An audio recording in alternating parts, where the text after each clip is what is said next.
Welcome to the 13th lecture in the history of ancient Rome with the Teaching Company. We have examined so far the rise of Rome to power in Italy, and in the last lecture the first conflict between Rome and Carthage, the First Punic War, which drew Rome outside of the Italian peninsula and forced Carthage out of its traditional zone of activity in the Tyrrhenian Sea and westward in the direction of Spain. We ended the lecture by noting how the Carthaginians were busy between 241 and about 220 BC, carving an empire for themselves in the southeastern part of Spain. And what I want to do today is pick up on what the Romans were doing during the same period. They weren't sitting around twiddling their thumbs, they were busy as well. And then look at how Spain and Carthaginian expansion in Spain proved to be the spark for the second major conflict between Rome and Carthage, the Second Punic War, which took a very different course indeed from the first one.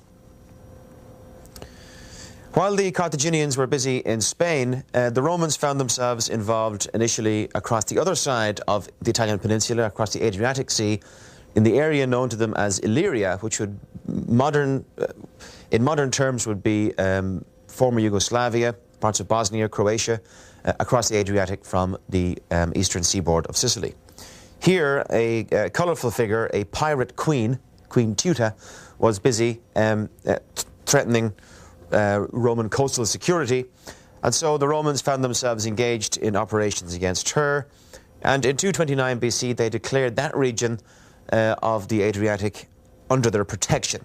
They didn't annex it as a province the same way that they had done with Sicily, on Sardinia and Corsica previously. They just declared it a protectorate of Rome, whatever that meant. Next, in the later part of the 220s, the Romans found themselves involved with the Gauls of the Po Valley. It will be remembered that out of the Po Valley had emerged the Gallic menace that had sacked Rome in 390 BC. The Romans had not forgotten this. They believed that another force was building among the Gauls of the Po Valley, of Gallia Cisalpina, as they called it, to invade Italy. So they took what we would term today a proactive approach and invaded Cisalpine Gaul in 225, defeated the Gauls, and eventually annexed the whole region as a province. In 220 BC, they added yet another province to their expanding territory, which they called Gallia Cisalpina, Gaul this side of the Alps. That was now added to Roman territory.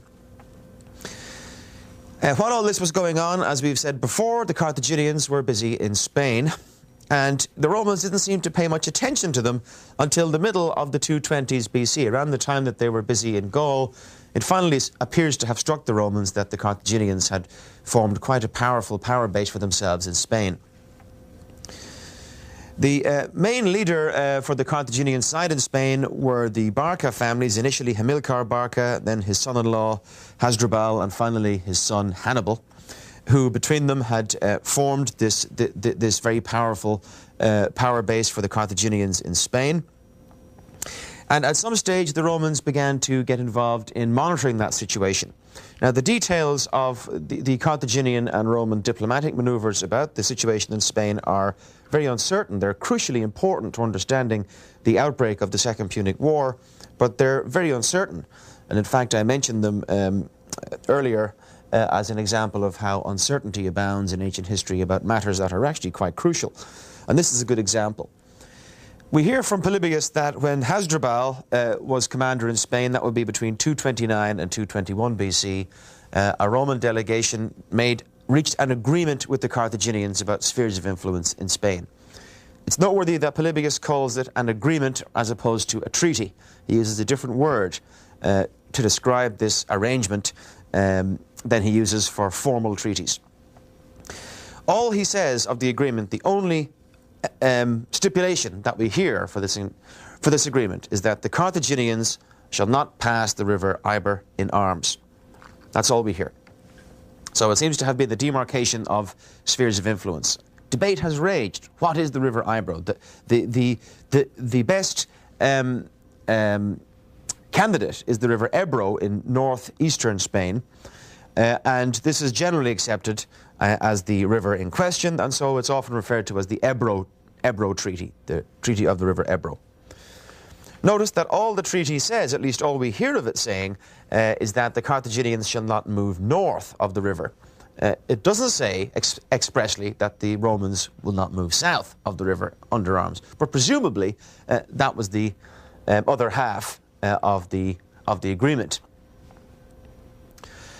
So there's one aspect of the question. It's exactly as well. It's not exactly clear when this agreement was reached. Most authorities today would vouch for a date around 226 BC. At some stage, whether it was before or after this agreement was reached, again, is unclear. The Romans took into their friendship, into their fides, into their sphere of influence, a native town called Saguntum on the eastern coast of Spain. This town was quite clearly in the midst of Carthaginian territory and was very much south of the river Ebro, assuming that that is the river that was the subject of the agreement between Carthage and Rome in Spain.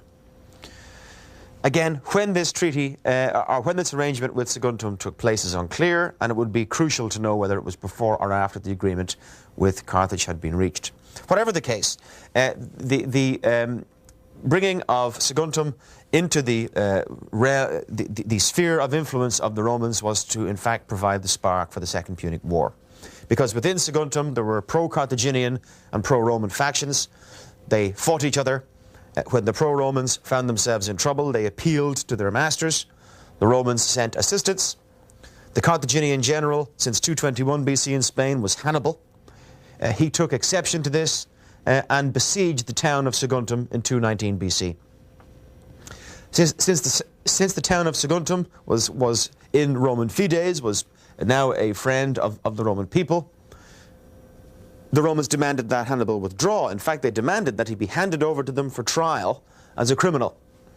The Carthaginians refused to hand him over, and war was declared in 218 BC. The Romans prepared for the Second Punic War as if they were going to fight the First Punic War all over. They began building up their navy, and they expected to send an invasion force over to Africa and make a quick job of the Carthaginians. Unfortunately for them, however, they faced in Hannibal one of the world's greatest military geniuses, who seized the initiative in the war in an extremely bold move. Leaving Spain with an army of about 40,000 combined Gauls and Spaniards and Carthaginians, he marched across the Pyrenees. He then marched across hostile territory in southern France. The Romans had got word that a Carthaginian force was coming overland through France and had sent an army up to intercept it, but Hannibal gave that army the slip, crossed the Rhone River, which was some achievement in itself, considering he had 60 elephants in train. Then, remarkably, over a period of about 3 weeks, in October to November of 218 BC, Hannibal led this army across the Alps. This was something that the Romans appeared to have considered impossible to do, to bring a fully organized force, fully disciplined force, let alone a force that was encumbered with elephants, across the Alps into Italy. The Alps were, at this stage, of course, largely uncharted. You must imagine the scale of this achievement, bringing an army across these largely uncharted mountains. In many places, Hannibal had to build his own roads to allow his army to pass, and they were full of hostile Celtic tribes who took every opportunity to attack him, trying to rob his troops of their armour and so on, and enslave the men.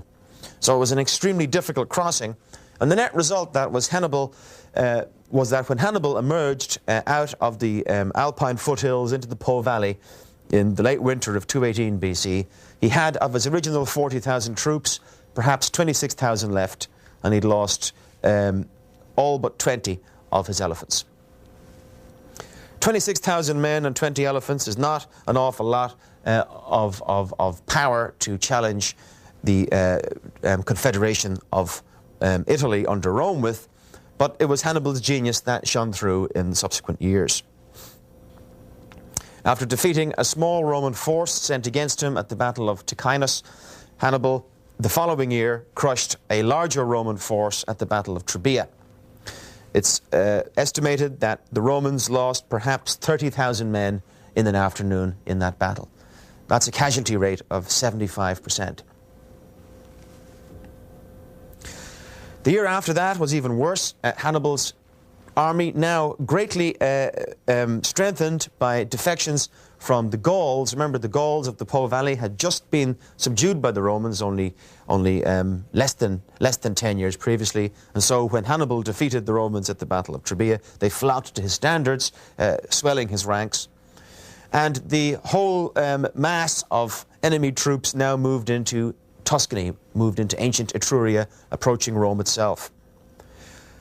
A Roman consular army sent to defeat Hannibal was stupidly, in many ways, caught whilst crossing beside a lake, Lake Trasimene, crossing a small, narrow defile beside a lake, a narrow pathway, flanked on one side by the lake and on the other by grass-covered hills. In those hills, Hannibal hid his army, and when the Roman army was strung out along this narrow track between the lake and the hills, he ordered his men to attack. The Roman army and its leader were annihilated. 15,000 men killed on that occasion. The Romans at this stage were panicked. They had, however, in their arsenal, in their constitutional arsenal, a provision for such an occasion, which we've already noted, the dictatorship. They declared in 217 BC, following the catastrophe at Trasimene, a dictator. The man they chose was an old senator, Quintus Fabius Maximus, who figured that Hannibal should not be assaulted head-on again for some time. The best policy, according to Fabius, was to contain Hannibal while the Romans dealt with the Carthaginians in other spheres of the war. These so-called Fabian tactics earned Quintus Fabius Maximus a further name, Cunctator, the Delayer. And for the next year or so, Hannibal's army had free rein in Italy, while a Roman army shadowed it, tried to hem it in, limit its activities. If Hannibal sent out foraging parties, they would be attacked, so forth, basically harrying, harassing the Carthaginian forces, but not engaging them in open battle. The following year, the dictatorship of Fabius lapsed, and the Romans grew impatient. Two new young consuls, hot-headed consuls, came to power, and promising that they would crush Hannibal by sheer force of numbers. From the Roman Confederation, they raised a vast army, a double consular army, probably in the range of 70 to 80,000 men, the largest single army the Romans had yet raised, and marched it off, no doubt amid scenes of great pomp and grandeur, out of Rome to attack Hannibal in South Italy, who was now camped in South Italy. At a place called Cannae, the two armies faced each other on a plain. Hannibal's army outnumbered perhaps 2 to 1. Hannibal knew the Roman tactics. Their method was to smash through the center of an opposing army, break the line, and then destroy the enemy forces. Seeing that his army was greatly outnumbered, he conceived of one of the greatest military tactics that we have on record, one that is still used. General Norman Schwarzkopf says that he used this, basically this Hannibalic tactic at Cannae in his 100-hour campaign against Iraq in the Gulf War in 1990. Hannibal weakened his center and ordered it to retreat in the face of what he knew would be the Roman onslaught on his center. He strengthened his two flanks with his best troops. And when the attack came, sure enough, the Roman legions surged forward towards the center of Hannibal's lines, which then yielded in front of him. And as this happened, the Romans found themselves drawn into a pocket with stronger flanks coming around behind them. Eventually, the Romans were so packed together that they could no longer so much as draw their swords, let alone use them. And the Carthaginian cavalry and flanks spread out behind them, completely enveloping the Roman army. The rest of the day was spent in pure butchery.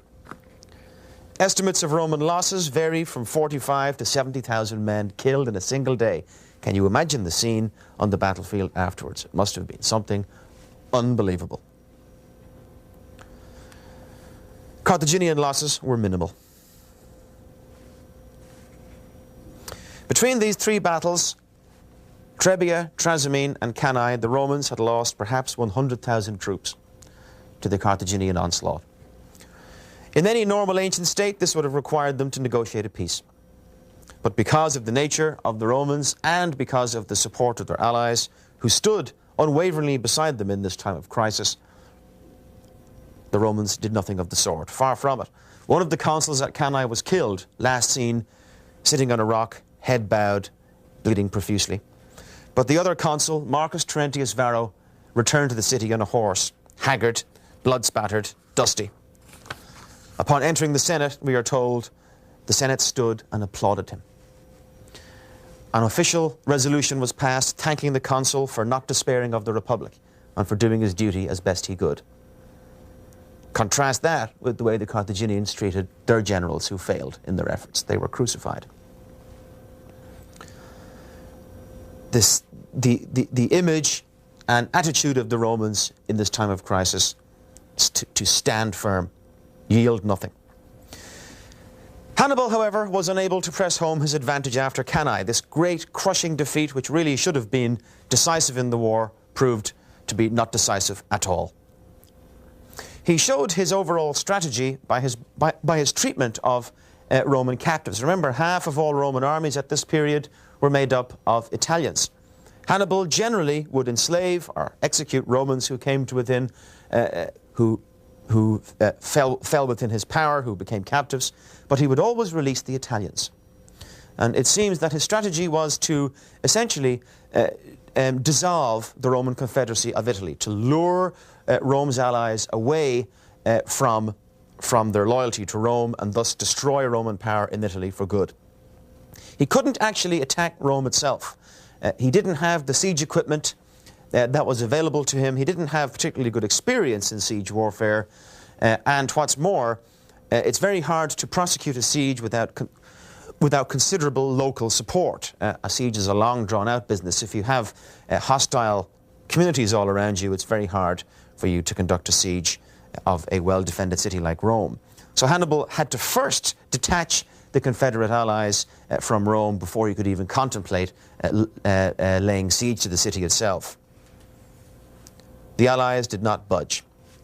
Some of the newly incorporated communities of South Italy, some of the Greek communities, Capua for instance, did defect over to Hannibal.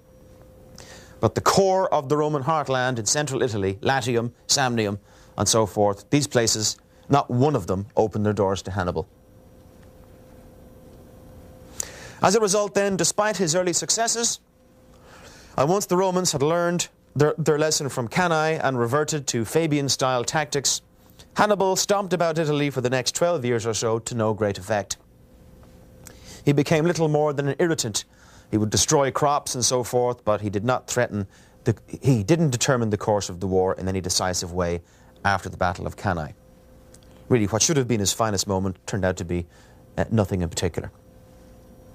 Instead, and remarkably, even as their existence and their sway over their Italian homeland was being threatened at home, the Romans were conducting campaigns in other theatres of the Mediterranean. They were fighting Carthaginian forces in Spain. The objective of the Carthaginian forces there, of the Roman forces there, was to prevent Hannibal from being reinforced overland. They still had complete naval superiority, and so Hannibal could not be reinforced by sea. But there was a threat that maybe Carthaginian armies might follow in the footsteps of Hannibal and reinforce him in Italy, which may have been a problem. So the objective of the Roman forces in Spain was to break Carthaginian power there. Campaigns were marked by several successes and defeats, but in 211 BC, things came to a nasty head when the Romans lost two major battles in Spain, and it looked like they had lost the war in Spain. Besides Spain, they were also fighting Syracuse in Sicily. Syracuse, after the Battle of Cannae, had rather hastily and impetuously decided to side themselves with Hannibal. As soon as this had happened, they found themselves facing a Roman army sent against them.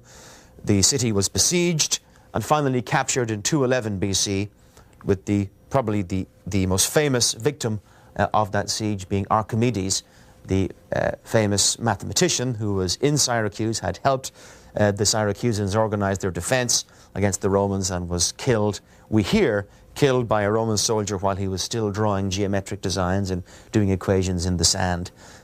Whether that's true or not is quite a separate story, but it is a colourful one. So even as the Romans were being successful in Sicily, their forces in Spain looked like they had been decimated. But just at this time, this is one of those moments in history where things can go either way, just at that time, out of the midst of their aristocracy emerged a man who was the equal of Hannibal in military ability. His name was Publius Cornelius Scipio. He was, in 211 BC, merely 25 years of age. But he had tremendous charisma, powerful abilities in oratory, and he convinced the people that, given a chance, he could reverse the Roman situation in Spain and help bring the war to an end.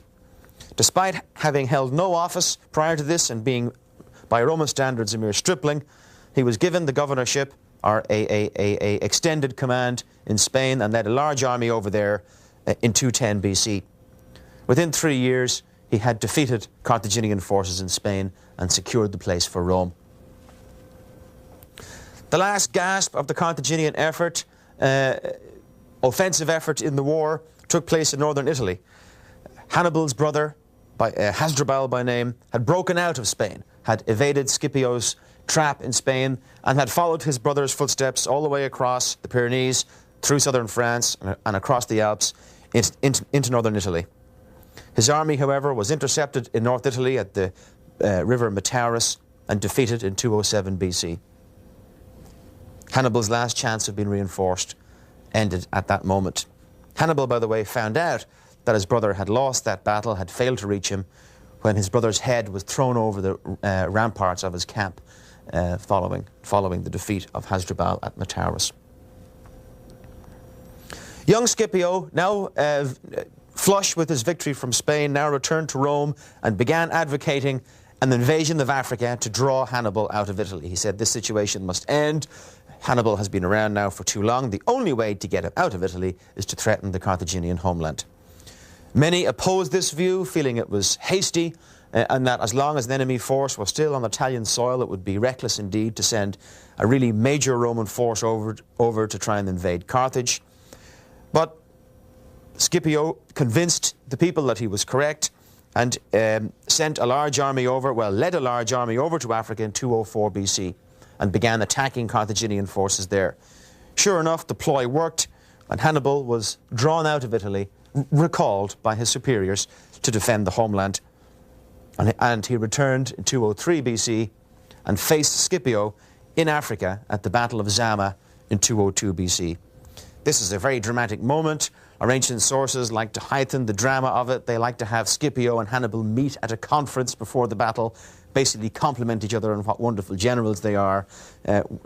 It's all very patriotic and rousing stuff. But what we can say for sure is that Scipio and Hannibal, whether they actually ever met face-to-face aside, they fought a major battle at the site of Zama in North Africa, and Scipio emerged victorious. Hannibal was defeated, and Carthage, as a result, was forced to surrender. This was the most titanic struggle that the Romans had faced so far in their imperial career. They came very close to losing not just their sway over their growing empire, but losing everything. Had Hannibal been victorious in Italy, had the careful work of the Roman Confederation of Italy not laid the groundwork for Roman security there and prevented the various communities subject to Rome from defecting to Hannibal, all could have been lost. Roman history could have come to a swift end towards the end of the 3rd century BC. Instead, the Romans emerged victorious. They imposed an even heavier war indemnity on the Carthaginians than they had in the First Punic War, 10,000 talents, 3 times larger. All Carthaginian territories in Spain were ceded to the Romans. The Punic navy was reduced to 10 ships. And large tracts of land that the Carthaginians had controlled in North Africa were given as a gift to a new Roman ally in the region, the native kingdom of Numidia,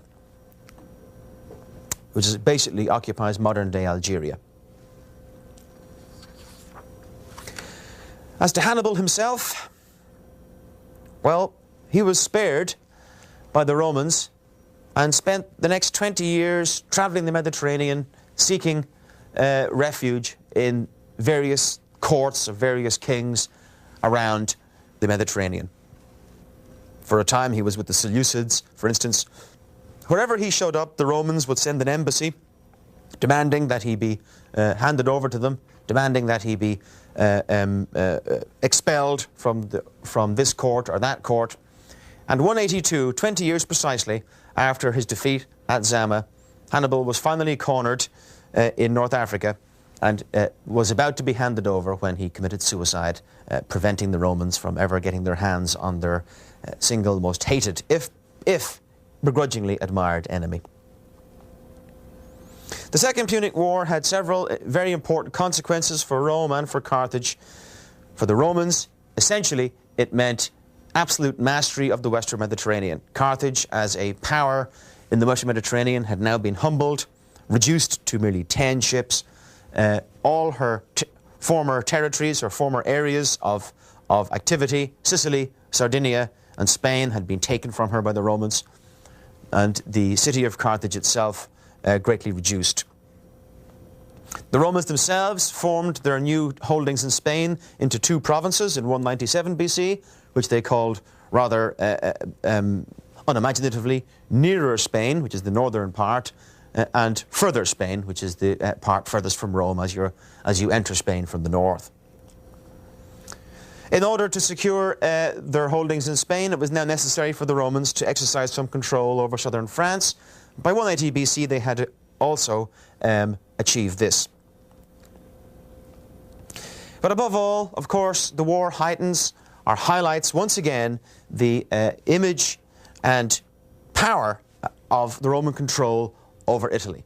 Here we have the Romans standing firm at a time of absolute crisis, facing really backs against the wall, facing total defeat and destruction, refusing to negotiate, drawing on the support of their Italian allies to prevail.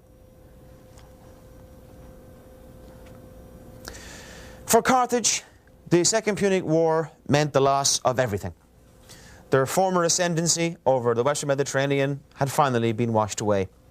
Even many of their lands, as held in North Africa, had now been ceded to the neighbouring and hostile kingdom of Numidia.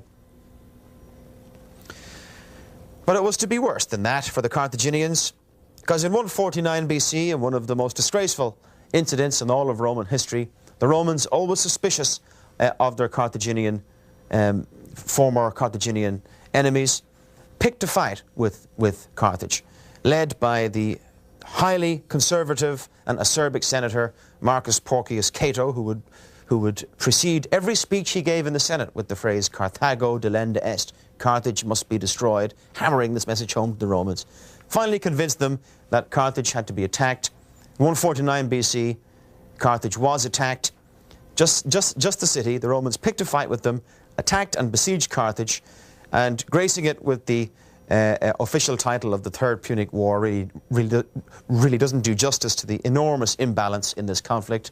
The Carthaginians now were fighting for their very existence, and to their credit, they held out for 3 years against the Roman siege. But finally, in 146, the last vestiges of Carthaginian resistance collapsed around their citadel, and the surviving population was deported. The site of Carthage itself was destroyed, razed down to the ground. That's why there's so little archaeological evidence of ancient Punic Carthage left for us to look at. The Romans did a very thorough job of destroying the site in 146 BC. The ground was cursed, although the story common in popular circles that it was seeded with salt appears to have been an invention of the 19th century. It is not testified in any of the ancient sources. The Second Punic War then sees Rome in charge of the entire Western Mediterranean. And the stage is now set for the next phase of Roman expansion, which we look at in the next lecture, which is when the Romans turn their attention eastward to the rich and powerful lands of the Hellenistic kingdoms in the eastern Mediterranean.